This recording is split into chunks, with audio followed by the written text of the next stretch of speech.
یہ ابابیل چڑیا کوئی بہت بڑا پرندہ نہیں ہے، چھوٹی سی چڑیا، اور سامنے جو لشکر آ رہا ہے سب ہاتھی پر سوار، سارے سپاہی ہاتھیوں پر سوار ہو کر آ رہے ہیں، اور مقصد کیا ہے؟ کعبے کو ڈھانا۔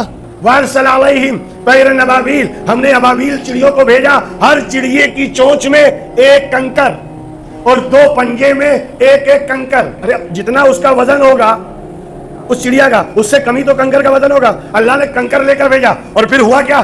طیرا ابابیل ترمیہم بحجارۃ من سجیل، اور انہوں نے اس ابابیل چڑیا نے ان کنکروں کو ان ہاتھی والوں پہ برسا دیا، مارا کنکری سے۔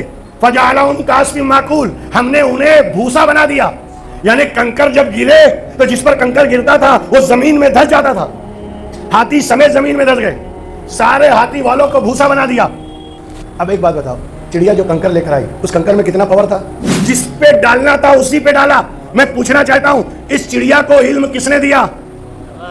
اس چڑیا کو یہ نالج دینے والا کون ہے؟ تو قرآن نے بڑھ کر جواب دیا، اللہ جب کسی کو بھیجتا ہے تو بغیر علم کے نہیں بھیجتا۔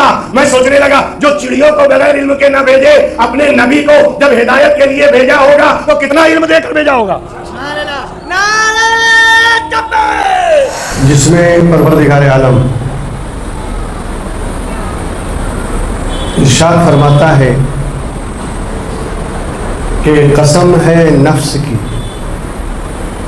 قسم ہے نفس کی، اور اس کی جس نے اس نفس کو بہترین بنایا۔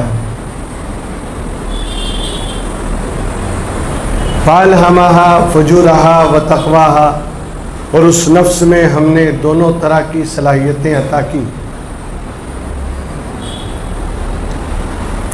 چاہے اسے متقی پرہیزگار بنا لو، چاہے اسے بدکار اور گنہگار بنا لو، یہ تمہارے اختیار میں ہے۔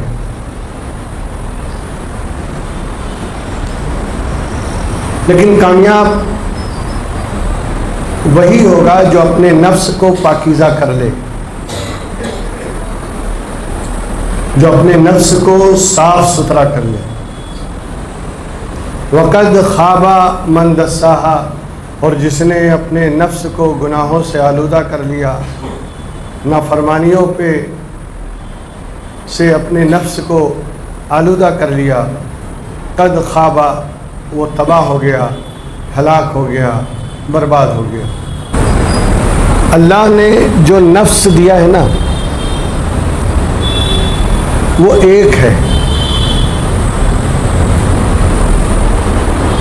جو نفس عطا کیا ہے وہ ایک ہے، اس کی کوالٹی 2 ہے۔ اگر وہ نیکی کی طرف جاتا ہے تو وہ نفس لوامہ ہے، اور اگر وہ برائی کی طرف جاتا ہے، گنہگاری کی طرف اور نافرمانی کی طرف اگر وہ جاتا ہے اور اس کے ذریعے ہم جاتے ہیں تو اس کو نفس امارہ کہا جاتا ہے۔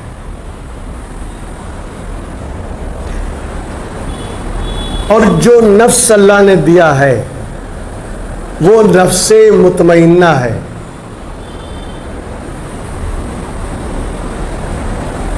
یعنی نفس کے 3 نام آئے ہیں قرآن میں، نفس امارہ، نفس لوامہ، نفس مطمئنہ، تینوں کا ذکر قرآن میں۔ ان النفس لامارۃ بالسوء وبالنفس اللوامہ یا ایتھا النفس المطمئنہ، یہ تینوں کا ذکر قرآن میں۔ تو ایسا نہیں ہے کہ 3 الگ الگ نفس ہیں، جیسا کہ کل ایک بچے نے سوال بھی کیا کہ یہ 3 الگ الگ ہیں، نفس امارہ اور نفس لوامہ جو ہے وہ نفس مطمئنہ ہی کی پراپرٹی ہے، الگ الگ نہیں ہے۔ نفس تو ایک ہے لیکن اس میں صلاحیتیں دونوں ہیں۔ بھئی جیسے ایک آدمی نماز بھی پڑھتا ہے، غلط کام بھی کر رہا ہے، آدمی تو ایک ہی ہے، لیکن اگر نماز پڑھے گا تو ہم اسے نیک کہیں گے، اور جوا کھیلے گا، سٹا کھیلے گا تو ہم اسے بدکار کہیں گے۔ آدمی تو ایک ہے نا، اس کے اندر صلاحیتیں دونوں ہیں، وہ چاہے تو مسجد میں آئے اور وہ چاہے تو سنیما ہال میں جائے، وہ چاہے اللہ کی عبادت کرے اور وہ چاہے تو اللہ کی نافرمانی کرے۔ جیسے آدمی ایک ہے لیکن اس کے اندر کوالٹی دونوں ہے، اسی طرح نفس بھی ایک ہے، اس کی کوالٹی دو ہے۔ اگر غلط کام کی طرف نفس لے گیا اور اس کے اندر غلط ڈیزائر، غلط خواہشیں پیدا ہوئی اور ہم اس کے کہنے پہ غلط کرنے لگے، اس کو کہتے ہیں نفس امارہ۔ غلط خواہشیں پیدا ہوئیں، بھائی امارہ کے معنی کیا ہیں؟ امارہ کے معنی کیا ہیں؟ امر کہتے ہیں آرڈر کو، حکم دینے کو، اور امارہ کے معنی ہے بار بار حکم دینے والا، بار بار آدیش دینے والا، آدیش کرنے والا۔ اب قرآن کہتا ہے ان النفس لامارۃ بالسوء، یعنی وہ نفس جو برائی کا آرڈر کرے، غلط آرڈر کرے، اللہ کی نافرمانی کی طرف لے جائے بندے کو، اس نفس کا نام ہے نفس امارہ بالسوء۔ اور ایک نفس وہ ہے جس میں نیکی کی صلاحیت ہے، اس کا نام ہے نفس لوامہ، اور لوامہ کا لفظ بنا ہے لئیم سے، اسی سے بنا ہے لائم، اور لائم کے معنی ہے لعنت ملامت کرنا۔ لائم کے معنی لعنت ملامت کرنا۔ تو جب آپ کوئی کام کرتے ہیں اور وہ غلط ہو تو اندر سے وہ لعنت کرتا ہے کہ یہ تو غلط کر رہا ہے، اس کا رزلٹ بہت غلط آنے والا ہے، اس کا نتیجہ بہت غلط آنے والا ہے، اگر تو ایسا کرے گا تو اللہ کا معتوب ہو جائے گا، اللہ کی پکڑ میں آ جائے گا۔ جو یہ اندر سے جو بولتا ہے اسی کا نام نفس لوامہ ہے، جو برائیوں سے روکتا ہے اور نیکی کی طرف ہدایت کرتا ہے۔ تو لوامہ کے معنی ہیں جو لعنت ملامت کرے، اور جو نفس لعنت ملامت کرتا ہے اس کو ہم اپنی زبان میں کہتے ہیں ضمیر۔ کیا کہتے ہیں؟ ضمیر۔ بولتے نا ارے یار اس کا ضمیر مر چکا ہے، اس کا ضمیر مردہ ہو گیا، مطلب یہ کہ وہ نفس جو اس کو روک سکتا ہے اور اس کے اندر لعنت ملامت کر سکتا ہے وہی مر گیا ہے، اس لیے یہ غلط کام کر رہا ہے، اس کا ضمیر مردہ ہے۔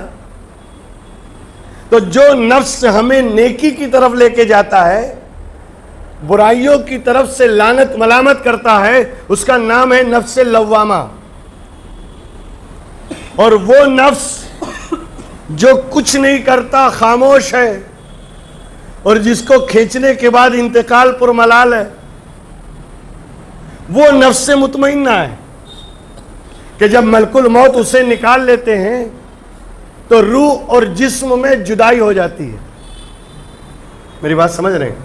وہ نفس مطمئنہ ہے جس کو آ کے کہتے ہیں یا ایتھا النفس المطمئنہ ارجعی الی ربک راضیۃ مرضیہ، پلٹ اپنے رب کی طرف۔ تو جس نفس کے نکل جانے سے موت واقع ہو جائے وہ نفس مطمئنہ ہے۔ لیکن یہ اس نفس میں اللہ نے دونوں صلاحیتیں عطا کی اور پھر ہمیں اختیار دے دیا کہ چاہے اللہ کے بندے بنو چاہے شیطان کے بندے بنو۔ قرآن میں دو طرح کے بندوں کا ذکر ہے،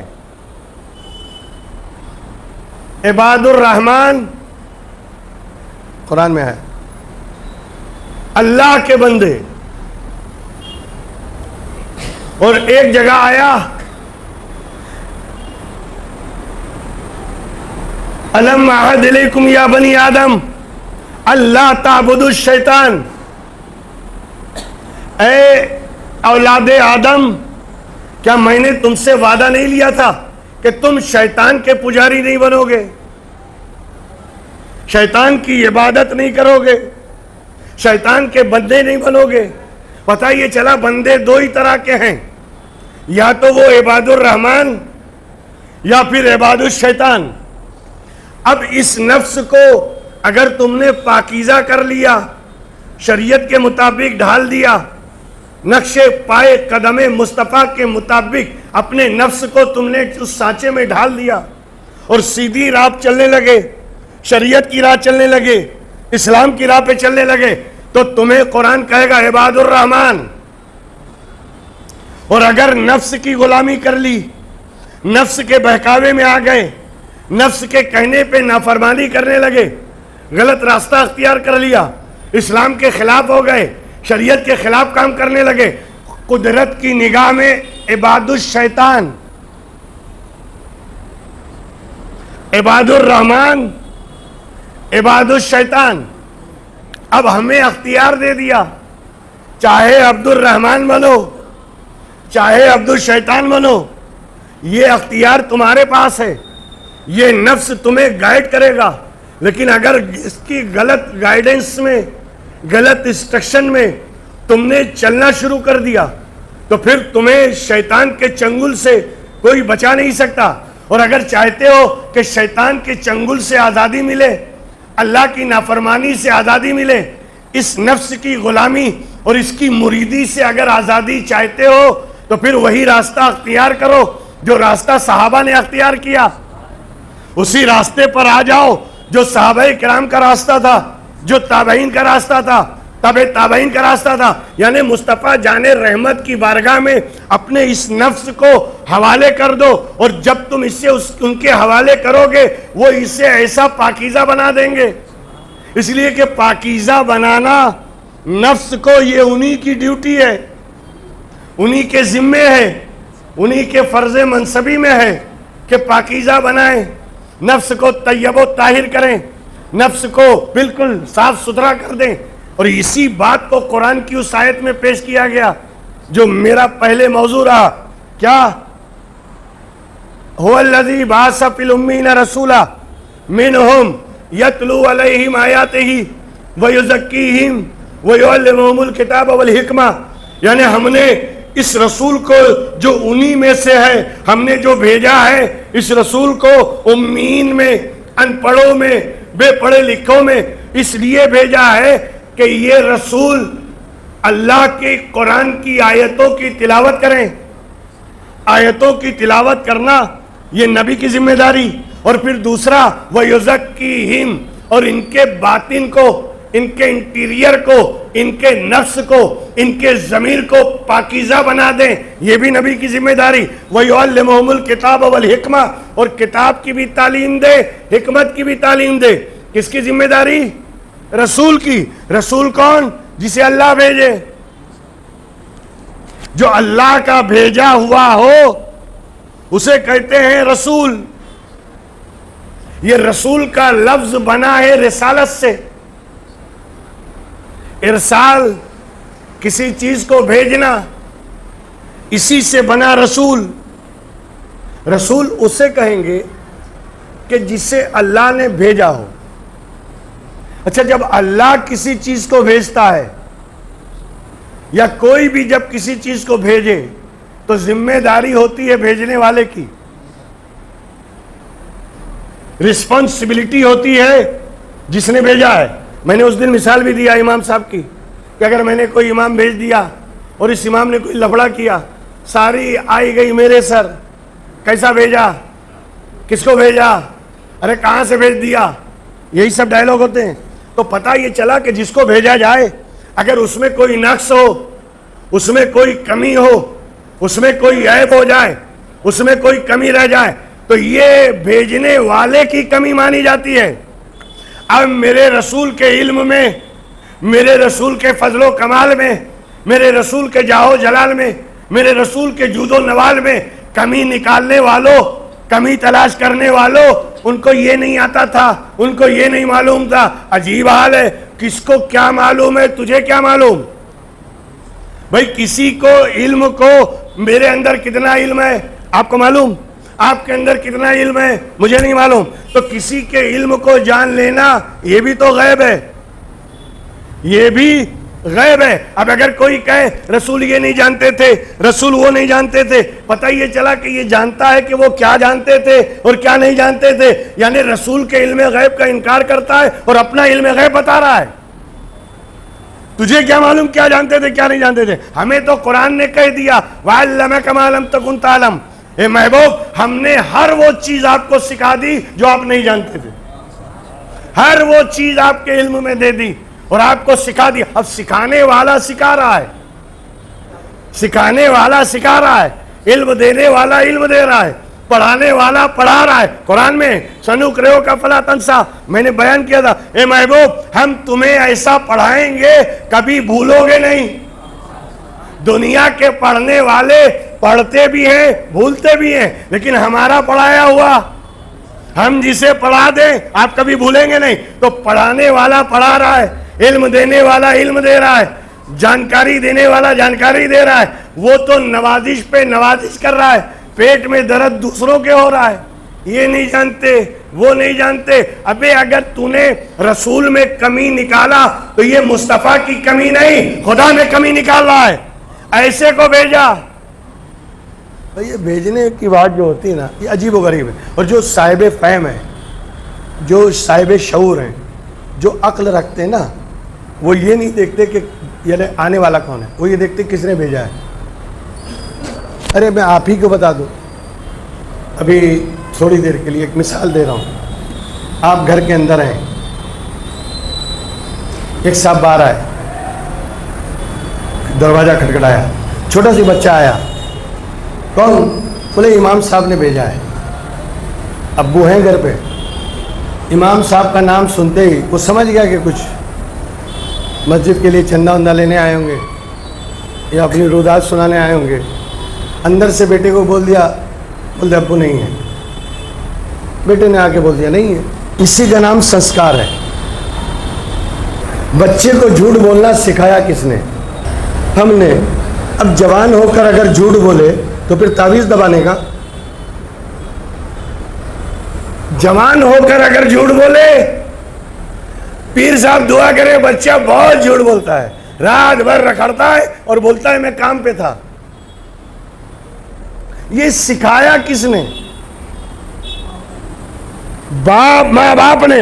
اس لیے کہ بچہ علم حاصل کرتا ہے, تعلیم لیتا ہے مدرسے میں, اسکول میں, کالج میں, دارالعلوم میں, مگر اسے سنسکار دیے جاتے ہیں گھر میں. اب اگر گھر سے ہی جھوٹ بولنا سکھایا جائے تو وہی تربیت ہوگی, وہی سنسکار ہوگا. بول دیا بیٹا ابو نہیں ہے. اب وہ آ کے بولا ابو. ایک بچہ بہت سیدھا تھا, اس کو جب کہا بولے جا بیٹا بول دے ابو نہیں ہے, تو آ کے بولتا ہے ابو بول رہے ہیں کہ ابو نہیں ہے, ابو بول رہے ہیں کہ ابو نہیں ہے. اتنے سیدھے بچے بھی ہوتے ہیں. لیکن اس بچے کو اگر آپ نے بچپن سے ٹریننگ دی, بچپن سے تربیت دی جھوٹ بولنے کی, بول دے نہیں ہے, بول دے سو رہے ہیں, وہی بچے کے دماغ میں ہوگا. اچھا ایک بات بتائے, یہ تربیت ہی تو تھی, یہ ٹریننگ ہی تو تھی کہ آستین میں 40 دینار سی دیے اور کہا بیٹا جھوٹ مت بولنا. حالانکہ ماں نے یہ نہیں بتایا تھا کہ کیا کیا واقعہ ہونے والا ہے, بس ایک تنبیہ کی بیٹا کبھی جھوٹ نہیں بولنا. راستے میں ڈکیتی پڑی, ڈاکوؤں نے سب کو لوٹ لیا.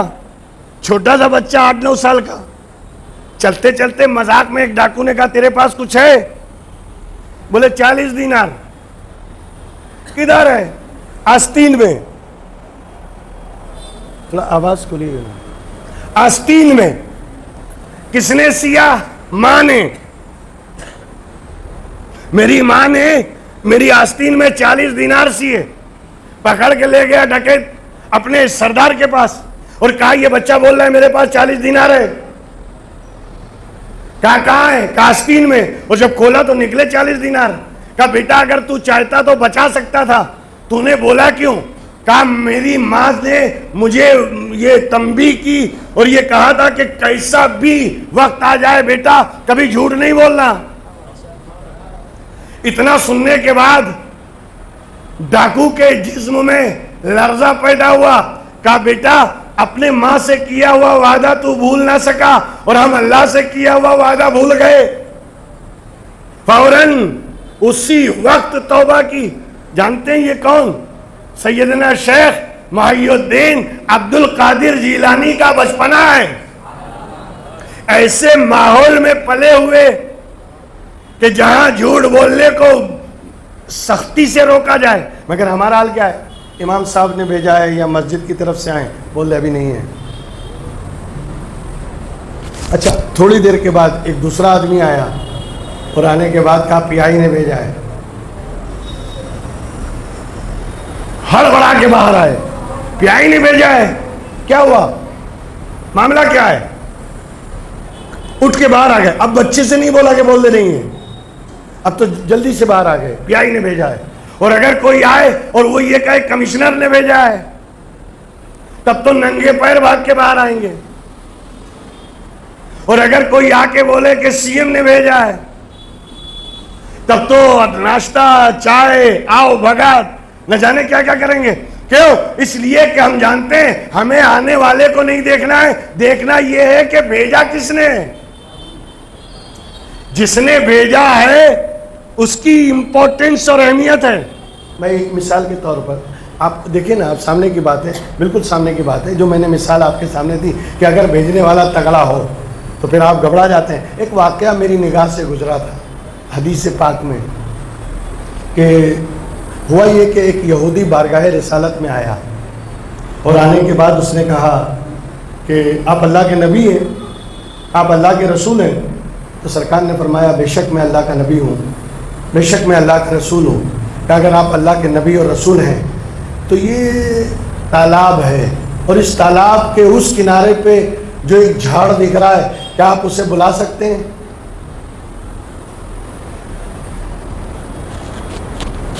حضور نے اس یہودی سے کہا ایک کام کرو, تم خود ہی جاؤ اور اس درخت سے کہنا چل تجھے اللہ کے رسول نے بلایا. اب وہ یہودی گیا, جانے کے بعد اس جھاڑ سے کہا چل تجھے اللہ کے رسول نے بلایا. اتنا سننا تھا, جھاڑ ہلنے لگا, کبھی دائیں کبھی بائیں, کبھی آگے کبھی پیچھے, اس طرح ہل کر اس نے اپنی جڑ اکھاڑا. میں حدیث سنا رہا ہوں آپ کو. اپنی جڑ کو اکھاڑا اور پانی پہ چلتا ہوا سیدھا آیا. جیسے ہی پیغمبر کی بارگاہ میں آیا, اپنی ساری شاخوں کو سمیٹ کر حضور کے قدموں میں لیٹ گیا. اب اس منظر کو دیکھ کر یہودی ہڑبڑا گیا کہ یار یہ جھاڑ تو جڑ سے اکھڑ کے آ گیا اور پانی پہ چلتا ہوا آیا سیدھے اور آ کے حضور کی بارگاہ میں قدموں میں لیٹ گیا. حضور نے کہا اور کچھ؟ گھبرا گیا کہ اس کو واپس تو کرو. اللہ کے رسول نے جھاڑ سے کہا جا, جہاں تھا وہی کھڑا ہو جا. جھاڑ اٹھا, اسی طرح چلتے ہوئے اپنی جگہ جہاں سے اکھڑا تھا وہیں آ کے کھڑا ہو گیا. یہودی ایمان لے آیا, معاملہ پورا ہو گیا. مگر یہاں ٹھہر کر میں اس درخت سے عالم خیال میں, عالم تصور میں نے اس درخت سے پوچھا کہ تو جڑ سے اکھڑ کے کیوں گیا؟ کہ اللہ کے رسول نے بلایا تھا. اللہ کے رسول نے تجھے ڈائریکٹ بلایا؟ بولے نہیں. تجھ کو بولنے کون آیا؟ کہ یہودی. یہودی کے کہنے پہ تو اکھڑ کے چلا گیا. وہ یہودی آ کے بولا چل تجھے اللہ کے رسول بلا رہے ہیں اور تو اپنی جڑ سمیت اکھڑ کے چلا گیا. کہا نادان, تو آنے والے کو دیکھ رہا ہے، میں بھیجنے والے کو دیکھ رہا ہوں. بات سمجھ آئے؟ ایک جھاڑ بھیجنے والے کا احترام کرے، ایک جھاڑ بھیجنے والے کا رسپیکٹ کرے اور اس کا لحاظ اور خیال کرے. اور ان کی دماغ پہ جھاڑو پڑ گیا کہ یہ نہیں دیکھتے کہ اس مدینے والے کو، اس نبی آخر الزماں کو آخر بھیجا کس نے ہے؟ یہ اللہ کے بھیجے ہوئے ہیں. اللہ نے انہیں، اللہ جب بھیجتا ہے نا، میں بتا چکا ہوں، پھر یاد تازہ کرا دو. اللہ جب بھیجتا ہے تو اپنی شان کے لائق بنا کے بھیجتا ہے، کیونکہ بھیجنے والا پاورفل ہے، بھیجنے والا قادر مطلق ہے، بھیجنے والا حاکم کل ہے. اور وہ جب بھیجے گا تو اپنی شان کے لائق بھیجے گا. کعبے کو گرانے آئے تھے ابرہہ والے. ابرہہ بادشاہ تھا اور وہ کعبے کو ڈھانے آیا تھا. قرآن میں اس کا واقعہ موجود ہے سورہ فیل میں. الم تر کیف فعل ربک باصحاب الفیل الم یجعل کیدہم فی تضلیل وارسل علیہم طیرا ابابیل. کیا تم نے اس ہاتھی والے کے واقعے کو نہیں سنا، نہیں دیکھا؟ کیف فعل ربک باصحاب الفیل، اے محبوب کیا تم نے نہیں دیکھا کہ ہم نے ہاتھی والوں کے ساتھ کیا کیا؟ تیرے رب نے ہاتھی والوں کے ساتھ کیا معاملہ کیا؟ الم یجعل کیدہم فی تضلیل، ہم نے ان کی ساری چالوں کو الٹا نہیں کر دیا، ہم نے ان کی ساری چالوں کو پھیر دیا. وہ چال اور سازش کر کے آ رہے تھے، ہم نے اس کا بھرپور جواب دیا. وارسل علیہم طیرا ابابیل، اور ہم نے ان پر ابابیل چڑیوں کو بھیجا. کس نے بھیجا؟ اللہ نے. کس کو بھیجا؟ ابابیل کو. یہ ابابیل چڑیا کوئی بہت بڑا پرندہ نہیں ہے، چھوٹی سی چڑیا. اور سامنے جو لشکر آ رہا ہے سب ہاتھی پر سوار، سارے سپاہی ہاتھیوں پر سوار ہو کر آ رہے ہیں. اور مقصد کیا ہے؟ کعبے کو ڈھانا، کعبے کو گرا دینا.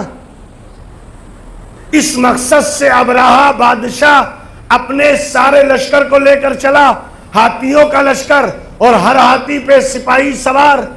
اللہ نے چڑیا بھیجا. یعنی اس سے سمجھ لو، اللہ، میں نے کل بھی کہا تھا، اللہ جب ذلیل کرنا چاہتا ہے تو جس کو ذلیل کرتا ہے اس سے بڑی پرسنالٹی کو نہیں بھیجتا، چھوٹے چھوٹے کو بھیجتا ہے. نمرود کو اللہ نے جب ذلیل کرنا چاہا ایک مچھر سے کر دیا. مچھر اس کی ناک میں گھس گیا، نمرود کی پوری سلطنت کی ایسی کی تیسی کر دی اور اس کو ہلا ڈالا، یہاں تک کہ اتنے جوتے مارے گئے کہ وہ مر گیا. ایک نمرود کو ذلیل کیا ایک لنگڑے مچھر سے. یہ اللہ کی قدرت ہے کہ وہ جب ذلیل کرنا چاہتا ہے تو چھوٹی چھوٹی چیزوں سے ذلیل کر دیتا ہے. ابرہہ ہاتھیوں پر سوار ہو کر اپنے لشکروں کو بھی ہاتھیوں پہ سوار کر کے لے کے چلا. جب کعبے کے قریب آیا اللہ نے ابابیل کا لشکر بھیجا. وارسل علیہم طیرا ابابیل، ہم نے ابابیل چڑیوں کو بھیجا. ہر چڑیے کی چونچ میں ایک کنکر اور دو پنجے میں ایک ایک کنکر. چونچ میں ایک کنکر، دونوں پنجوں میں. ارے جتنا اس کا وزن ہوگا اس چڑیا کا، اس سے کم ہی تو کنکر کا وزن ہوگا. اللہ نے کنکر لے کر بھیجا. اور پھر ہوا کیا؟ طیرا ابابیل ترمیہم بحجارۃ من سجیل، اور انہوں نے اس ابابیل چڑیا نے ان کنکروں کو ان ہاتھی والوں پہ برسا دیا، مارا کنکری سے. فجعلہم کعصف ماکول، ہم نے انہیں بھوسا بنا دیا. یعنی کنکر جب گرے تو جس پر کنکر گرتا تھا وہ زمین میں دھس جاتا تھا. ہاتھی سمیت زمین میں دھس گئے، سارے ہاتھی والوں کو بھوسا بنا دیا. بات سمجھ میں آ رہی ہے؟ اب ایک بات بتاؤ، چڑیا جو کنکر لے کر آئی اس کنکر میں کتنا پاور تھا؟ میں اکثر کہا کرتا ہوں جب یہ واقعہ بیان کرتا ہوں، پہلا ہوائی حملہ، پہلا ایئر اٹیک، ہوائی حملہ اگر کسی نے سکھایا ہے تو قرآن نے سکھایا ہے کہ اس طرح ہوائی حملہ کیا جا سکتا ہے۔ آج امریکہ سپر پاور بنے، آج رشیا کچھ بھی بنے، آج چائنا کچھ بھی بنے، مگر یہ ہوائی حملہ سب سے پہلے اگر کسی نے سکھایا ہے تو اسلام اور قرآن نے، چڑیوں کو بھیجا۔ اچھا کمال کی بات یہ ہے، کمال کی بات ہے کہ جس چڑیا کو جو کنکر دیا، اس کنکر پہ کس پہ ڈالنا ہے اس کا نام لکھا ہوا ہے۔ ایسا نہیں کہ جا کے پھینک دے، نہیں، یہ اس پہ ڈالنا ہے، یہ اس پہ ڈالنا ہے، یہ اس پہ ڈالنا ہے، کنکر پہ نام لکھا ہوا ہے۔ اور چڑیے آئیں، جس پہ لکھا تھا اسی پہ ڈال دیا۔ چڑیے کو کیسے معلوم کہ پارٹی وہی ہے؟ چڑیے کو کیسے معلوم یار کہ یہ وہی آدمی ہے، اسی پہ ڈالنا ہے، جو کنکر میرے پاس ہے وہ یہی ہے؟ کیسے معلوم؟ ابھی میں آپ کو ایک خط دے دوں کہ یہ آپ لے جانا اور فرید بھائی کو دے دینا۔ کوئی بھی فرید بھائی، کہاں رہتے ہیں؟ ارے چھپاواڑ میں۔ چھپاواڑ میں آپ وہی رہتے ہیں؟ جمال پور؟ ہاں میں وہی رہتا ہوں۔ یہ فرید بھائی کو دے دینا۔ کون فرید بھائی؟ پالج والا، بیاور والا، پپلی والا؟ والا کون؟ وہاں تو والا چلتا ہے۔ ارے میں نے کہا چھپاواڑ میں۔ ارے بابا چھپاواڑ آدھا احمدآباد اس میں ہے۔ اگر چھپاواڑ کو پھیلایا جائے آدھا احمدآباد بسا ہوا ہے۔ ایک ایک گھر میں کئی گھر ہیں، اور آپ بول رہے ہو کہ جا کے تو میں کہاں ڈھونڈوں گا؟ پھر میں نے کہا مجھے تو نہیں معلوم کہ ان کا یعنی مطلب ٹائٹل کیا ہے، لقب کیا ہے، ان کا سرنیم کیا ہے، مجھے نہیں معلوم۔ کہا بابا ایسے تو کوئی بہت سارے فرید بھائی ہیں، کس کو دینے کا؟ اس چڑیا کو کس نے بتایا کہ یہ وہی ہے؟ توجہ ہے؟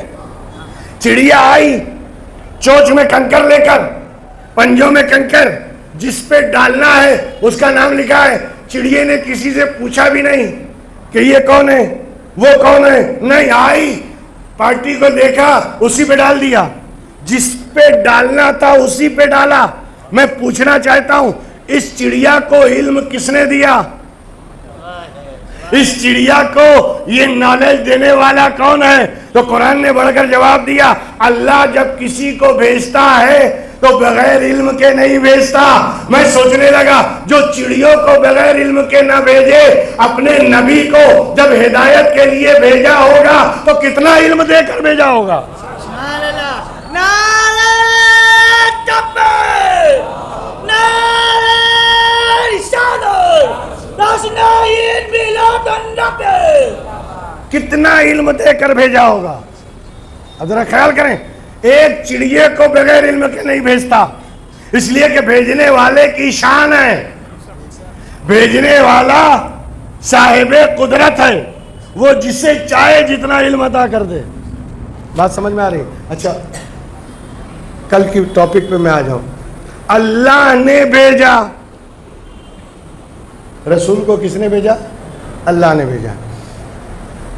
ہمیشہ یاد رکھیے گا جب بھی کوئی چیز بھیجی جائے نا تو اس میں تین کا ہونا ضروری ہے۔ اگر میں کوئی چیز بھیجوں گا تو تین کا ہونا ضروری ہے۔ ایک تو بھیجنے والا ہو، اور ایک جس کی طرف بھیجا جائے، اور ایک جس کو بھیجا جائے۔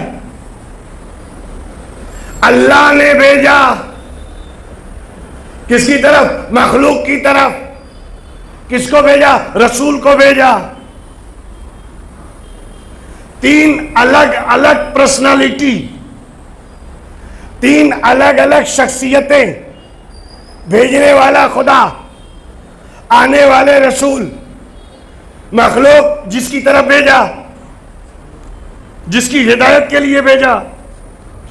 جب تین چیزیں ہیں تو ان تینوں میں ایک چیز ہونا اور ضروری، بھیجنے والا اور ہو، پانے والا اور ہو، آنے والا اور ہو. اگر تینوں الگ الگ نہیں ہوں گے تب بھی بھیجنا نہیں پایا جائے گا. میں نے یہ رومال امام صاحب کو بھیجا، میں الگ، رومال کی حیثیت الگ، امام صاحب کی پرسنالٹی الگ، تینوں الگ الگ. اب اس رومال کو اگر تم مجھ سے ملاؤ گے تب بھی غلط. اس رومال کو یہ کہو گے کہ یہ امام صاحب کی طرح ہے تو بھی غلط. نہ مجھ سے ملا سکتے ہو نہ امام صاحب سے ملا سکتے ہیں. کیوں؟ اس لیے کہ آنے والا نہ بھیجنے والے کے مثل ہوتا ہے، نہ جس کی طرف بھیجا جا رہا ہے اس کی طرح ہوگا. آنے والا بے مثال ہوتا ہے. اللہ نے بھیجا، مخلوق کی طرف بھیجا، اور جب یہ تینوں چیزیں پائی گئی، اب اس رسول کو اگر تم خدا سے ملاؤ گے تب بھی غلط، مخلوق سے ملاؤ گے تب بھی غلط، یعنی خدا کہو گے تب بھی غلط، اپنے جیسا بولو گے تب بھی غلط. یہ آنے والا بے نظیر، آنے والا بے مثال. اس کی ایک مثال میں آپ کو بتا دوں. آپ جب سیڑھی پر چڑھتے ہیں، اوپر جانے کے لیے اگر آپ سیڑھی پر چڑھیں تو ایک منزلہ نیچے ہے، ایک منزلہ اوپر ہے. ایک نیچے والے کو بولتے ہیں گراؤنڈ فلور، اوپر والے کو فرسٹ فلور. اوپر والا بھی فلور، نیچے والا بھی فلور. ایک سیڑھی لگی ہے اوپر جانے کے لیے، اسی سے جانا ہے، اسی سے آنا ہے. اور اس سیڑھی کا سرا، ایک سرا ملا ہے نیچے والے سے اور ایک سرا ملا ہے اوپر والے سے. اگر اوپر تعلق ٹوٹ جائے، اوپر کا جوائنٹ جو کنیکشن ہے وہ ٹوٹ جائے تب بھی آپ اوپر نہیں جا سکتے. نیچے والا اکھڑ جائے تب بھی آپ اوپر نہیں جا سکتے. ضروری ہے نیچے سے بھی کنیکٹڈ ہو، اوپر سے بھی کنیکٹڈ ہو، اور پھر اس سیڑھی پہ آپ جائیں. نیچے سے جائیں گے اوپر، اوپر سے آئیں گے نیچے. یہ وسیلہ ہے، یہ میڈیٹر ہے، یہ ذریعہ ہے. اے محبوب، میں نے تمہیں اپنے اور مخلوق کے درمیان ذریعہ معرفت بنایا ہے. تم میری معرفت کا وسیلہ ہو، تم میری پہچان کا ذریعہ ہو. اور جب ذریعہ بنایا، اسی لیے محبوب میں نے تمہیں اپنے نور سے پیدا کیا تاکہ مجھ سے بھی کنیکٹڈ رہو، اور لباس انسانی پہنا کے بھیجا تاکہ بندوں سے بھی کنیکٹڈ رہو، بندوں سے بھی رابطے میں رہو. نور ہو، مجھ سے رابطے میں رہو. انسان اور بشری لباس میں ہو، بندوں سے رابطے میں رہو، تاکہ دونوں طرف جب رابطہ ہوگا تو بندے آپ کے وسیلے سے مجھ تک پہنچ جائیں گے. انہیں ہدایت دیجئے، انہیں راستہ بتائیے، وہ آپ کا دامن پکڑیں گے، آپ کے قریب ہوں گے. میرے قریب ہو گئے، آپ کے نزدیک آئے، میرے نزدیک آ گئے. آپ کا دامن تھام لیا، گویا انہوں نے قدرت کو پا لیا. اے محبوب، میں نور مطلق، میں نور ہی نور، انلیمیٹڈ، کوئی لمٹ نہیں، میرے کوئی لمٹ نہیں، کوئی سیما نہیں. میں لامحدود، بندے لمیٹڈ، خاک سے بنے ہیں. اب اس نور کو اس خاک سے اگر بات کرنی ہو، کیسے ہو؟ اگر میں بندوں سے خطاب کرنا چاہوں، ان بندوں میں اتنی سکت نہیں، اتنی ہمت نہیں، ان کے اندر وہ کیپیسٹی نہیں، ان کے اندر وہ لیاقت نہیں جو میری آواز کو سن سکیں، میرے کلام کو سن سکیں. اسی لیے تو میں نے تجھے وسیلہ بنایا، میں نے تجھے ذریعہ بنایا. میں جب کلام دینا چاہوں گا تو ڈائریکٹ نہیں دوں گا، تیرے وسیلے سے.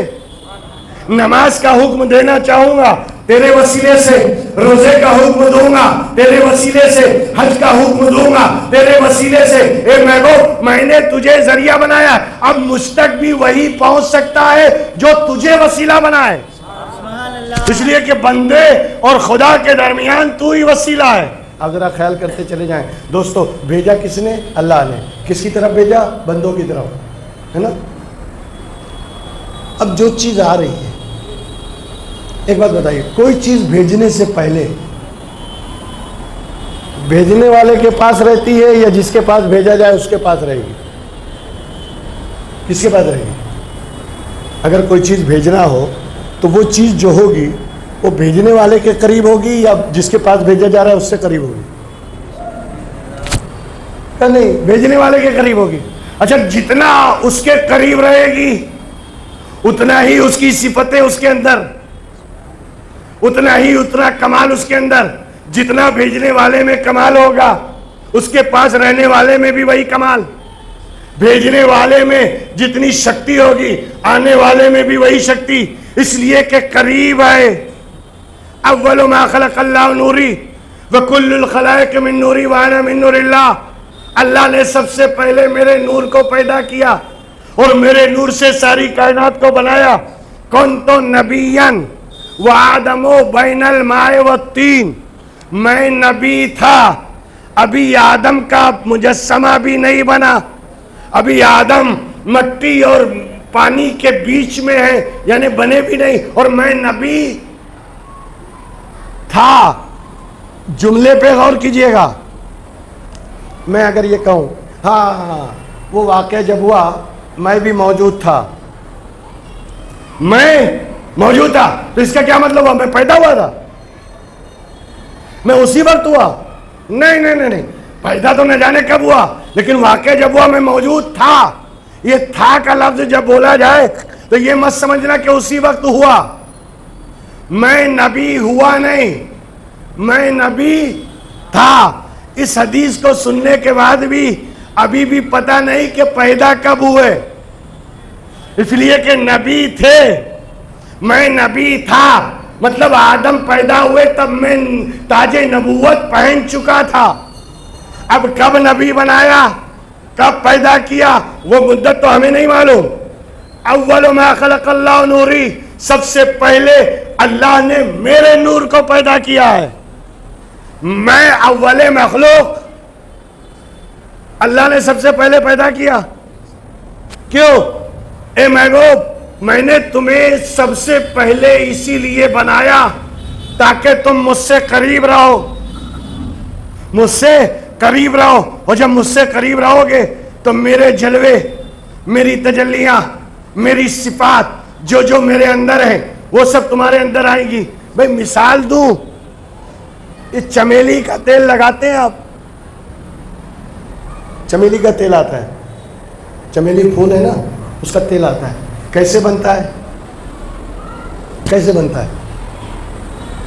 چمیلی کو بچھایا جاتا ہے, پھر اس پر رائی ڈالی جاتی ہے, پھر چمیلی کو بچھاتے ہیں, پھر اس پر رائی ڈالتے ہیں, پھر اس کے بعد چمیلی کو بچھاتے ہیں. اس طرح کئی دنوں تک وہ رائی کا دانہ چمیلی کے ساتھ رہتا ہے. بعد میں پھول پھینک دیتے ہیں اور چمیلی کو پیر کے تیل نکالتے ہیں. اب تک یہ تل تھا, اب تک یہ رائی تھی, مگر جب چمیلی کی صحبت میں رہی اب جو تیل نکل رہا ہے اسی کا نام چمیلی کا تیل. چمیلی کے پھول کو اور پیر کے تیل نہیں نکالا جاتا, بلکہ چمیلی کی صحبت میں کئی دنوں تک رائی کو رکھا جائے تو رائی چمیلی کی خوشبو دینے لگے. یہ صحبت کا اثر جب ہے تو میرا نبی سب سے پہلے اپنے معبود کی صحبت میں رہا, اس کے قریب رہا, تو جو جلوے ادھر تھے وہی جلوے ادھر ہو گئے, جو تجلیاں ادھر تھی وہی تجلیاں ادھر ہو گئی. تبھی میرے رسول نے کہا من رانی فقد رأى الحق, جس نے مجھے دیکھ لیا اس نے خدا کو دیکھ لیا. حضرت خیال کریں, کیوں؟ اس لیے کہ میرے اندر جو بھی تابانی ہے, جو بھی جلوے ہیں, میرے اندر جو بھی کمال اور خوبیاں ہیں وہ سب اسی کی عطا کردہ ہیں. اگر تم اسے دیکھنا چاہتے ہو مجھے دیکھ لو, اس کی قدرت کو دیکھنا چاہتے ہیں میری قدرت کو دیکھ لو, اس کے کمال کو دیکھنا ہے میرے کمال کو دیکھ لو. مجھے دیکھو گے گویا تم نے حق کو دیکھ لیا. جناب یہ حال ہے. تو اس لیے اللہ نے جب اپنے رسول کو بھیجا اپنے پاس رکھا تاکہ وہی کمال, وہی جمال, وہی جاہ و جلال, وہی جود و نوال ان کے اندر بھی پیدا ہو جائے, اور وہی نبی آخر الزمان 12ویں شب کو یعنی کل کی رات میں اس خاکدان گیتی پہ تشریف لائے. اللہ کا لاکھ لاکھ شکر ہے کہ اس نے ہمیں ان کی امت میں پیدا فرمایا اور ہمیں فیض و برکات حاصل کرنے کے لیے اپنے نبی کو وسیلہ اور ذریعہ بنایا.